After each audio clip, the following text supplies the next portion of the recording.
Hey guys, Sam here, and welcome to my video for February, aka the month of love. Ships.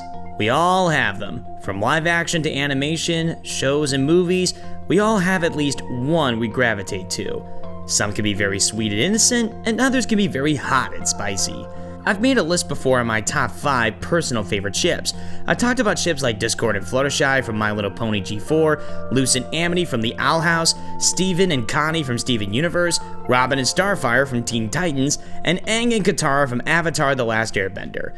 But today, I want to talk about some of the more weird ships. The ships that could never really work and will never be canon. And yet, so many people ship them anyway.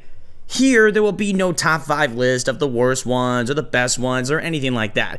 I'll simply be going through some of these ships just to give you my reactions to them. So sit back and enjoy watching me lose my mind as we take a look at some of the craziest ships ever devised by the human race. To start, I've noticed that some of these crazy ships fall into certain categories.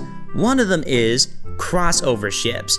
It's when you take a character from one show and pair them with a character from another show, or another movie, or another franchise. Usually some people do this because it shows how similar they are to each other and they could somehow end up being together. Like Rainbow Dash and Sonic, for example. Sure, I can kind of get it. They are both athletic, fast, loyal, and certainly iconic on a lot of merchandise.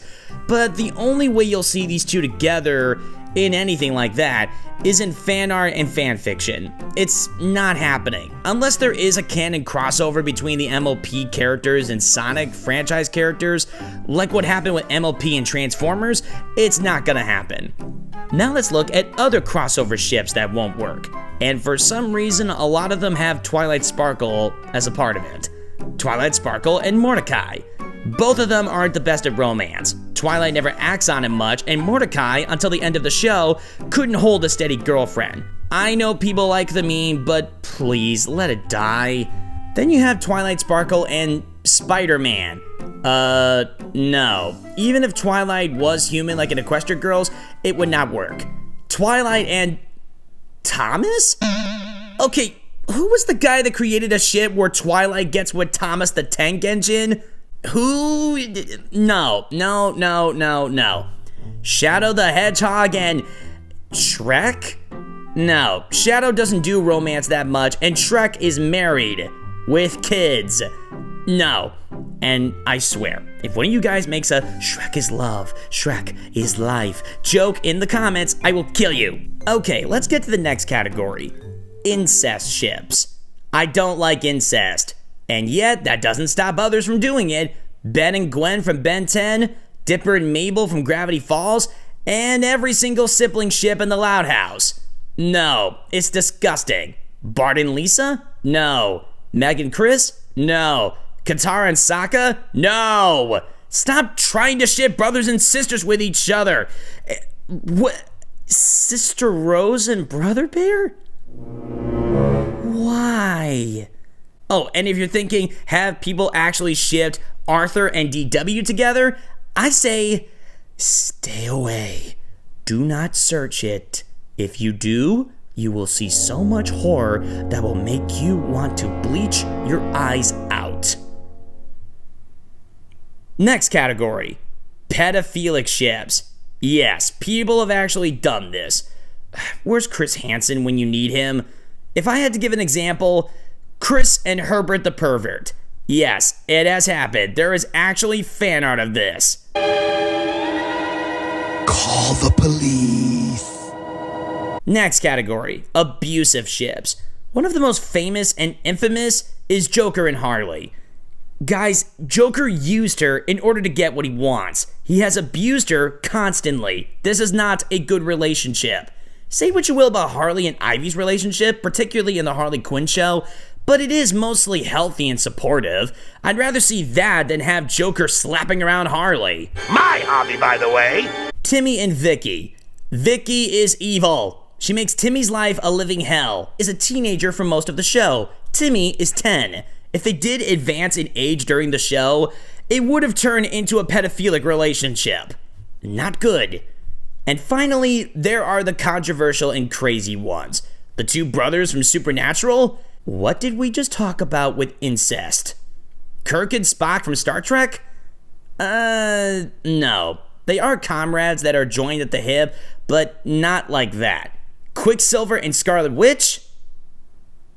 There is a comic where they do it. Wolverine, watch them. Incest! Enough said. And finally, Team Edward versus Team Jacob with Bella Swan from Twilight. Edward is an emotionless, personality-stricken jackass. Jacob was more supportive than Edward, but was nasty to Bella at times and imprinted, I repeat, imprinted on her daughter. No. No. Mm-mm. Mm-mm. No. No. No. No. No. No. Hell no. No. No. I refuse. No. No. Yeah, that is awful. Okay, alright, I think that's enough. So, what was the point of this video? Well, for one, don't make any abusive, pedophilic, and incestuous ships.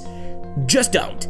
Also, if you have a sane, romantic ship you like, that is fine.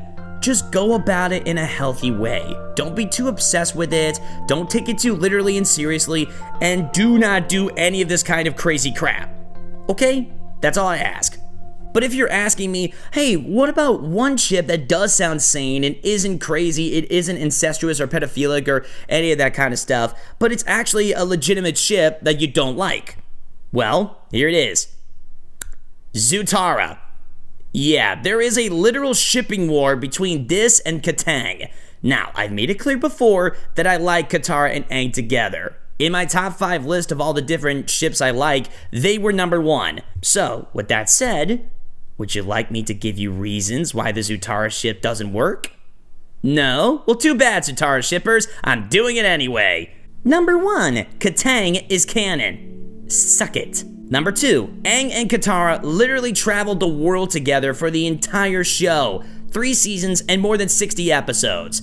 That gave them more time to develop their chemistry, become close friends, and later romantic partners. Zuko and Katara did not get enough time to spark any romantic chemistry.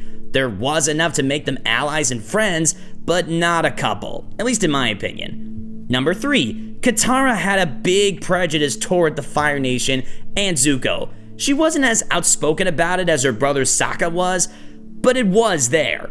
And I don't blame her. The Fire Nation attacked her home, killed her mother, and they also attacked her and the Avatar gang constantly throughout the entire show, with Zuko being one of them. She also hated Zuko a lot. So why would Katara want to be in a relationship with someone that's not only from the Fire Nation, but also the person who tried to hunt them down constantly? She did later trust Zuko as an ally later, but it did not come easy. And speaking of trust, number 4, Katara's trust is not something you want to break. You break it, she is practically done with you. Take Jet for example. Katara did kind of have a crush on him in the episode Jet from season 1, but that was destroyed when she found out who Jet really was. While being suave, good-looking, skillful, and a determined fighter against the Fire Nation, he also was harsh, deceiving, and manipulated Katara to help him with his plan to flood a Fire Nation town, filled with fathers, mothers, and children. If Sokka didn't warn the citizens in time, Katara might have helped Jet commit an ethnic cleansing. She fought Jet, was hurt that he lied to her, and that trust between them was broken. They did meet up again in Ba Sing Se, but Katara was instantly antagonistic toward him, and you honestly can't blame her for that. Luckily, despite Jet dying, they did end things on good terms. So, in my opinion, it might have shown Katara that people can do bad things, but still have a chance to be redeemed. She might have thought that way about Zuko when they were stuck in that crystal cave together. But when Zuko made his choice to attack Aang, any chance of that trust was broken. He betrayed her. So when Zuko shows up at the air temple and goes, "Hello, Zuko here, I'm good now and I want to teach the Avatar firebending," I don't blame her for not wanting him in the group and attacking him.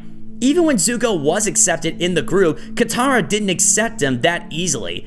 Aang did very quickly, Sokka later did, and Toph was the first one to give him a chance to redeem himself. She even forgave him quickly after Zuko accidentally burned her feet. Honestly, when you think about it, she and Zuko had better chemistry than him and Katara. Also, Katara threatened Zuko. You make one step backward, one slip up, give me one reason to think you might hurt Aang, and you won't have to worry about your destiny anymore. Because I'll make sure your destiny ends, right then and there, permanently. Yeah, she just threatened to kill him if he stepped out of line once. You don't just later become romantic with someone after a moment like that.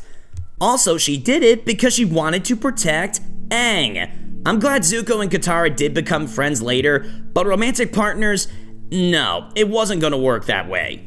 Number 5, she threatened Zuko's life because, technically, he was responsible for Aang's death in Season 2. Yeah, no skirting around it, guys, he was dead. When Azula shot him with lightning from behind, he was gone.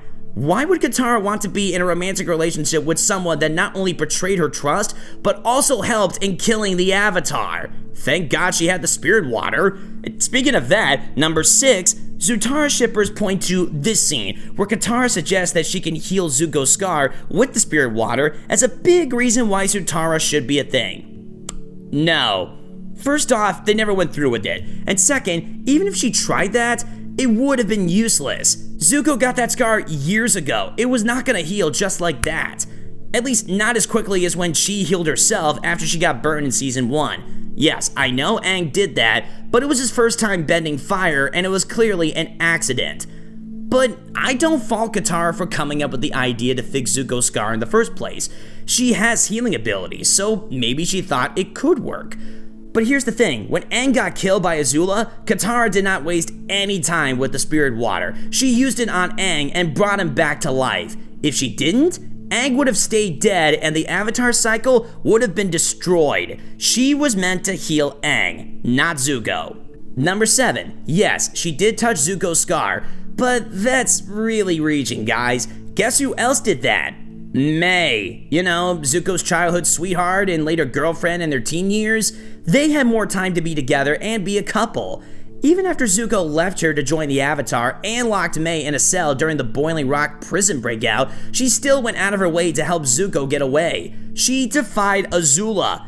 Azula! Why? Well, it's like she said, she loves Zuko more than she fears Azula. They were made for each other. She was actually romantically interested in him. They had the very sweet and intimate moments with each other.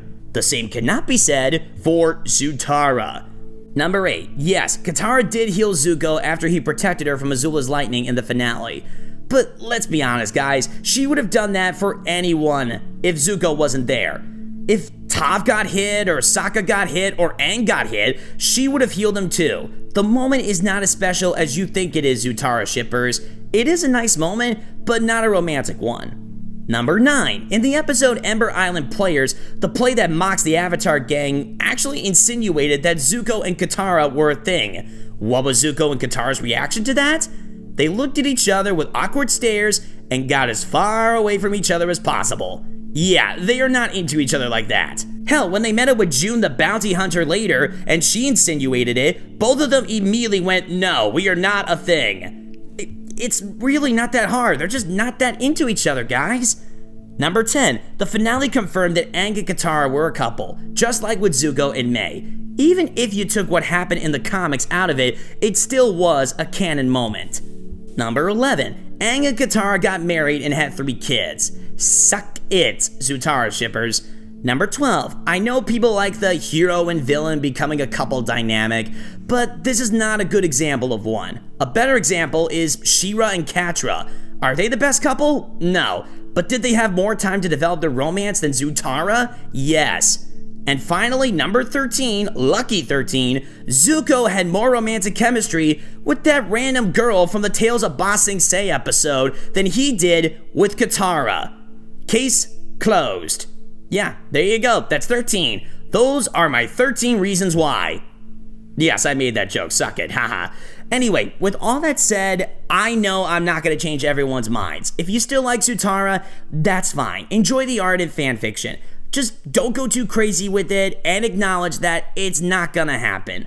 Period. Okay? Okay. Alright guys, that's it. I hope you enjoyed this video and all my reactions to all of these really weird and crazy ships. If you did, give it a like and subscribe to my channel if you haven't already. Let me know in the comments below if you liked this video, didn't like it, thought it was okay, or if you have your own ships that you remember being crazy and weird, or if there's any ships out there that make you feel disgusted. Just let me know in the comment section below. Thank you guys for watching, and as always, my name is Sam, and good night, everybody.